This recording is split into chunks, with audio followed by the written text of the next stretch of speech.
Hi everyone, and welcome to today's GLF Live. My name is Irini, and I'm going to be your host today. I'm the youth coordinator here at the Global Landscapes Forum, and we are very, very excited to talk about one of the most interesting buildings and projects that exist in the world, the Svalbard Global Seed Vault.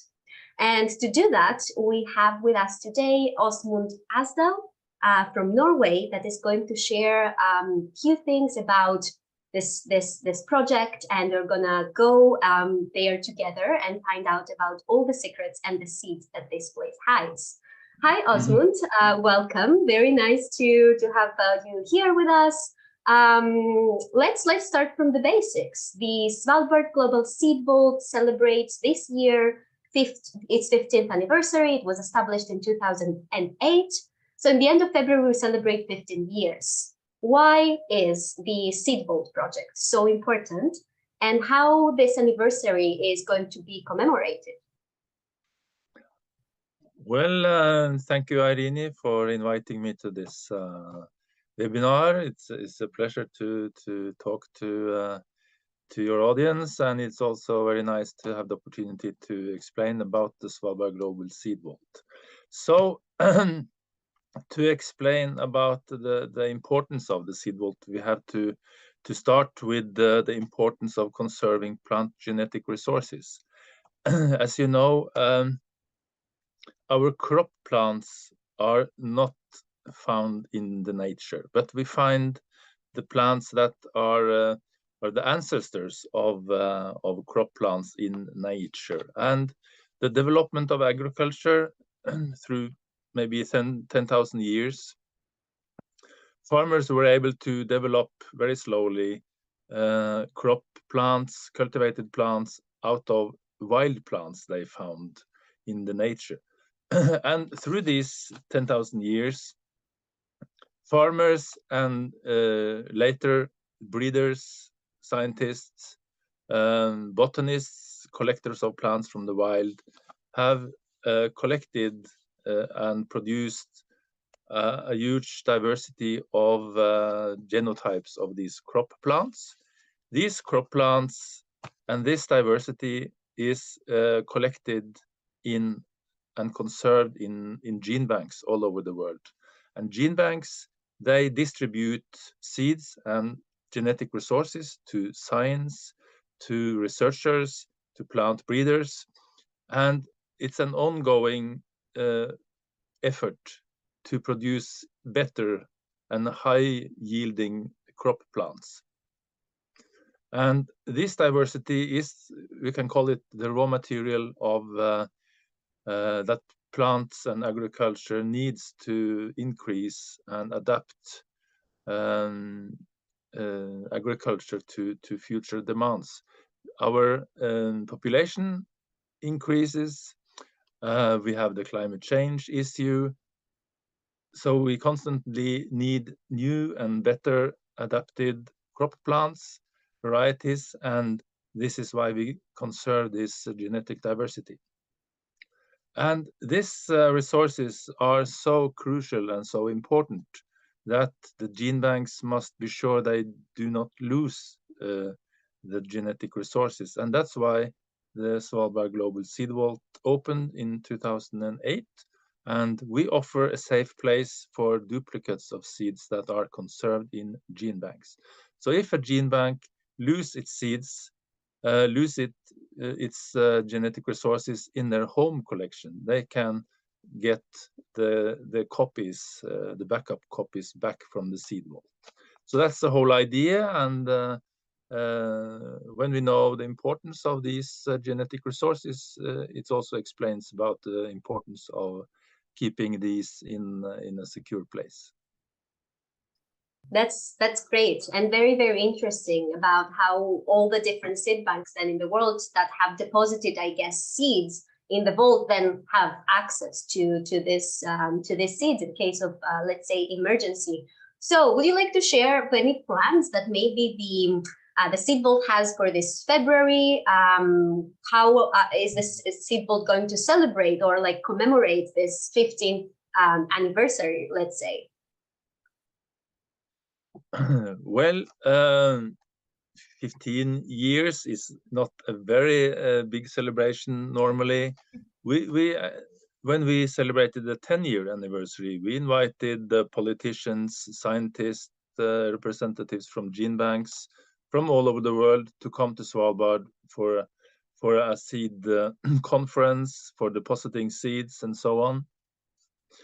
This time, in the light of the situation in the world, in the light of climate change issues, we have decided not to bring a lot of people from distant countries to the Seed Vault. We will try to celebrate this in the local community in Svalbard, and we also try to use the anniversary to reach out through social media to websites and so on, so that the celebration have some effects also outside the Longyearbyen when we celebrate. But the most important thing is that we have invited gene banks, as we always do, to deposit seeds, and almost 20 gene banks have said they will deposit seeds at this occasion. We will receive around 100 seed boxes from nearly 20 gene banks. We will bring these into the Seed Vault. The Norwegian Minister of Agriculture and Food will be there. Representatives from our partner Crop Trust will be there, and hopefully some media will make some nice media stories about this. So and we have invited 15-year-old youth in Svalbard to join us for some activities. They were born when the Seed Vault opened, so hopefully this have also a symbolic effect on this. So we are trying to connect closer to the local community in Svalbard at this occasion. So but quite modest, not much travels, and we look forward to receive all these seeds and commemorate all the work that has been done by all these gene banks. Thank you for sharing that. I think it actually aligns very well with what I feel the values of the Seed Vault are, like to basically focus on how to be mindful of the climate crisis, mindful of what's happening around, and at the same time also find nice ways to say the story of this place. Beautiful. So you mentioned that in the wake of this anniversary, you're going to have 20 seed banks basically depositing new seeds or their seeds in the Seed Vault. So my question now is, how are these seed banks selected? If they are selected, how is the collaboration with the Seed Vault for these seed banks? Who decides? Well, in principle, all long-term sustainable gene banks that share their material with breeders and researchers, they are invited to deposit seeds in the Seed Vault. So today, 93 gene banks have deposited seeds, copies of their home collections in the Seed Vault. So it's actually up to them through webinars like this, the presentations, online conferences, through email contact, international meetings. We try to convey the invitation to gene banks, and I think most gene banks all over the world know about this opportunity.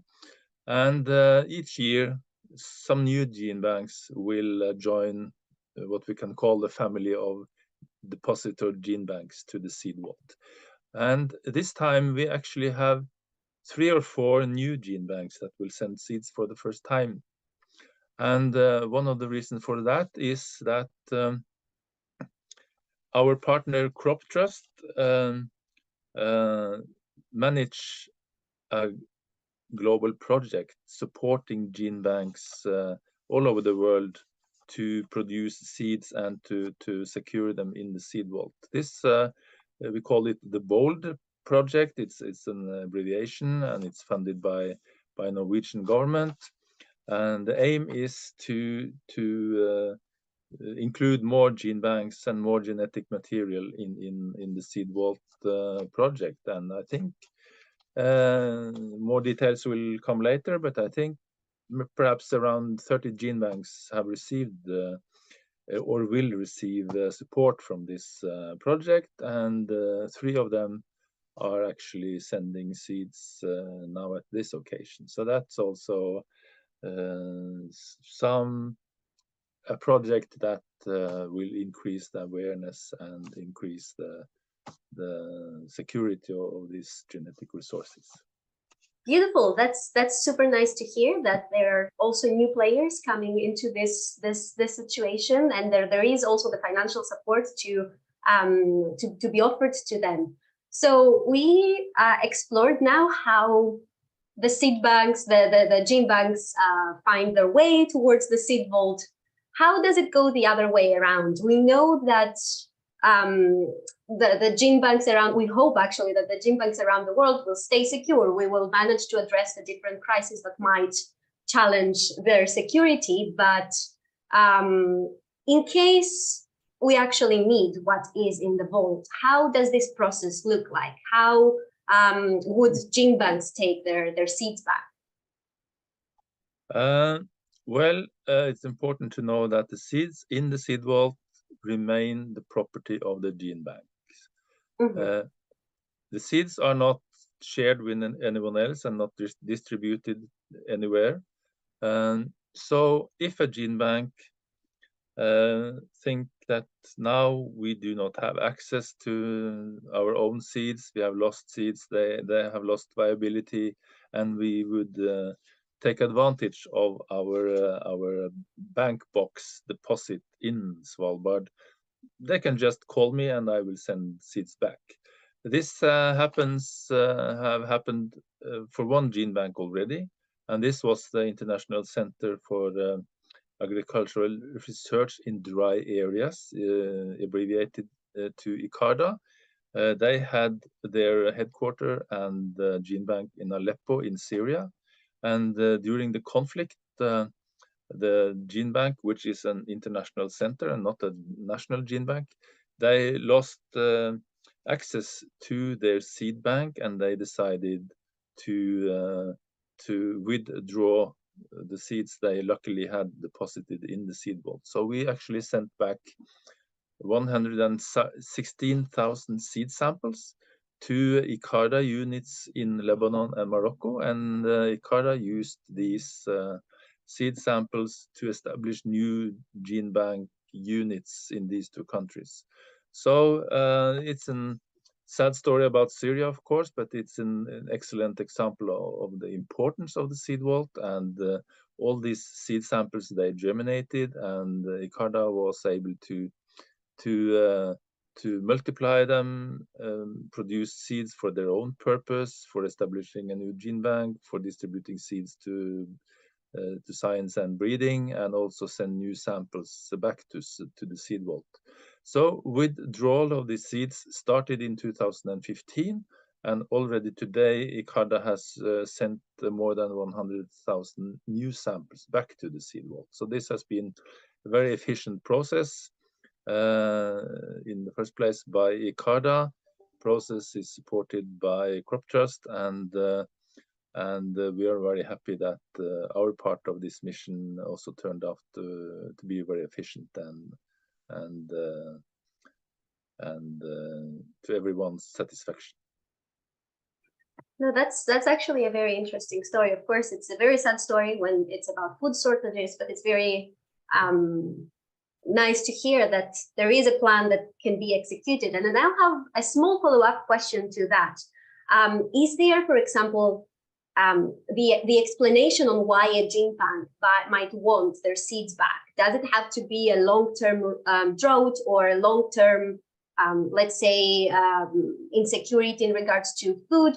Or is it also available in case of direct destruction of the gene bank or anything like that?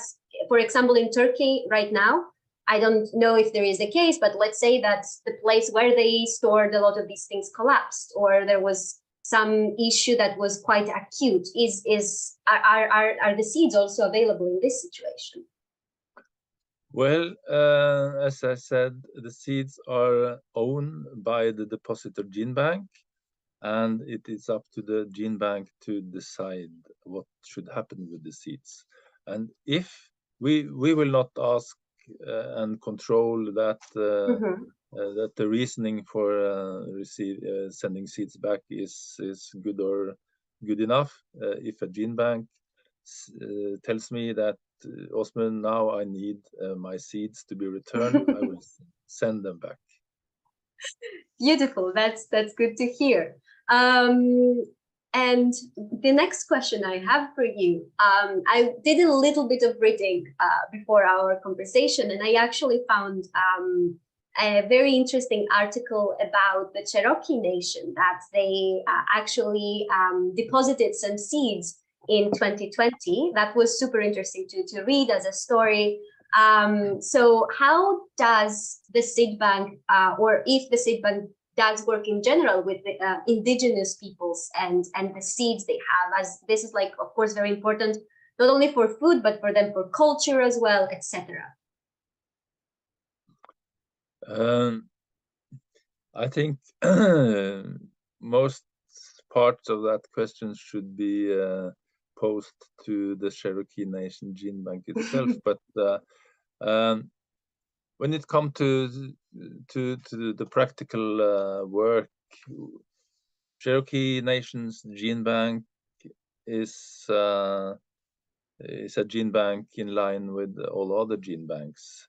We are very happy that we have a couple of these indigenous gene banks in our family, and we are sure that they conserve seed samples that are unique and also have a rich history that should also be conserved. But conserving the seeds is done in exactly the same manner than seeds from other gene banks. Beautiful. Thank you so much for sharing. Now moving on to, of course, someone seeing photos of this building on the internet. The first question someone sees on Google is if this building is real, because it looks very futuristic and it's also in a very, very harsh environment, right? Like everything around is very, very cold. There is a lot of snow. So what are some of the biggest threats, let's say, to the vault? How is it being protected by this harsh environment? Or is this harsh environment the very reason the vault is there? Well,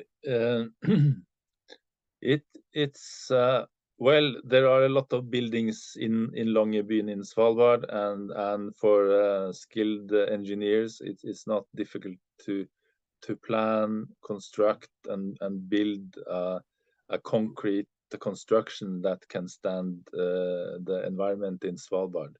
And actually, it's very nice, or it's also a nice story that the architect drawing the seed vault, his mission, or he was asked, please construct a robust, of course, but simple and cheap construction for this purpose. And his aim was to construct as simple as possible. And but what the seed vault has been, it has been an iconic construction in the Arctic.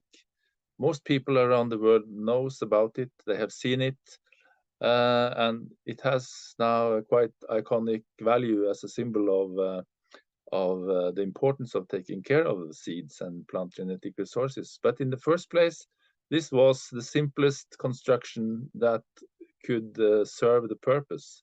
So it's nice to observe how the context the seed vault is part of made it from something very simple to something very with a very strong symbolic value.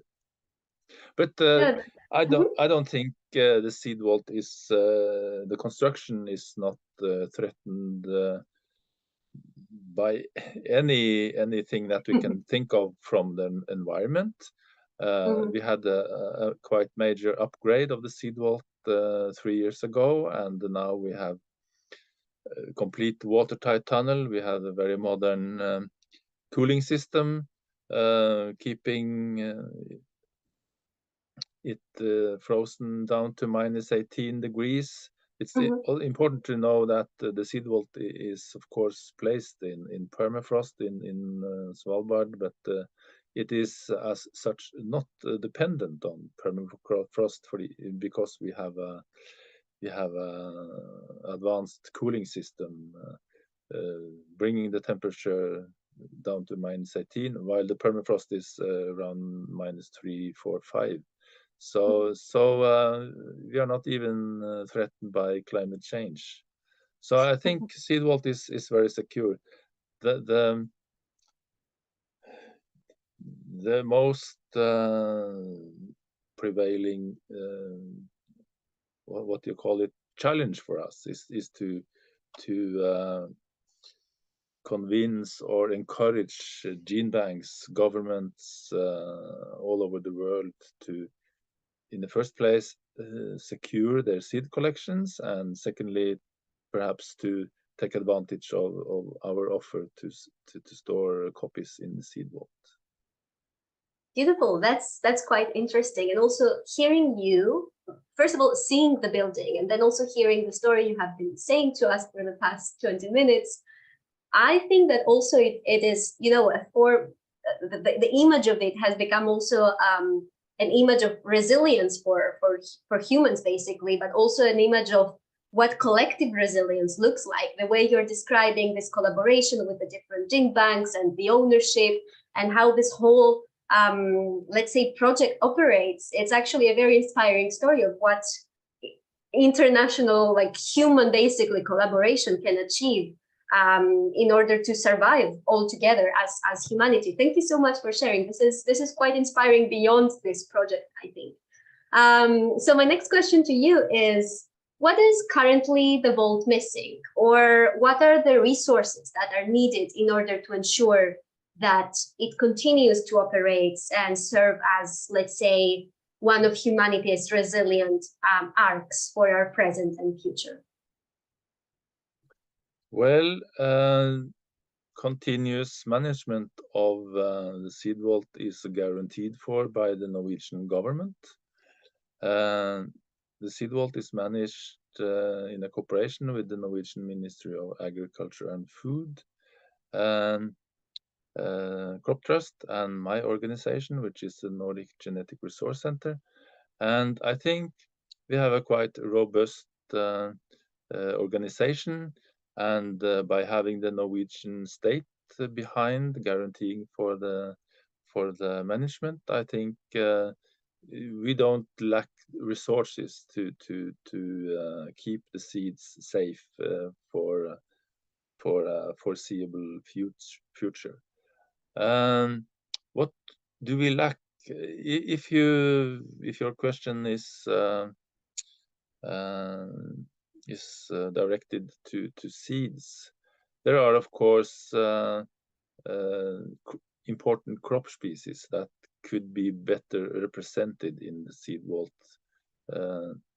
because we have today 1,195,244 seed samples in the seed vault, deposited by 93 gene banks. There are more than 200,000 samples of wheat genetic resources there, 170,000 samples of rice there, and 90,000 samples of barley. In the other end of the scale, we have food crops represented with just 1 or 2 samples. So, of course, to secure the whole diversity of these crops, which is our objective, then we need gene banks who has these resources in their collections, we need those to deposit deposit copies of their collections also in the seed vault. So we constantly work with international organizations, and we keep track of which species we have. Today we have more than 6,000 species in the seed vault, but still there are material that is not there. So that's a challenge, and could be also a kind of response to your question.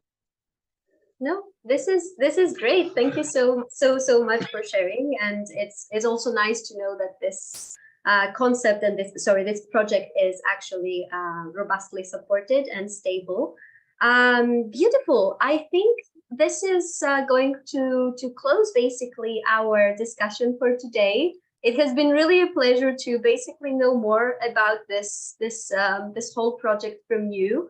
I think I was one of those people that was always impressed by how this building looks, and now knowing what also this building hides behind is even more impressive. As I said, the resilience and the hope in a way that this project I think can share for humanity's collaboration is wonderful. So Åsmund, thank you so much. It's been a pleasure learning from you. I wish you all the best for the 15th anniversary, but also basically all the best for this continuing being the project that it is today and continuing serving our collective needs. Thank you so much. And thank you to everyone who stayed with us for the entire conversation. We hope you enjoyed it, and we also hope that you understand a bit more about the importance of basically working together to ensure our present and future. Thank you, Åsmund. Thank you, everyone. Have a lovely day. Bye.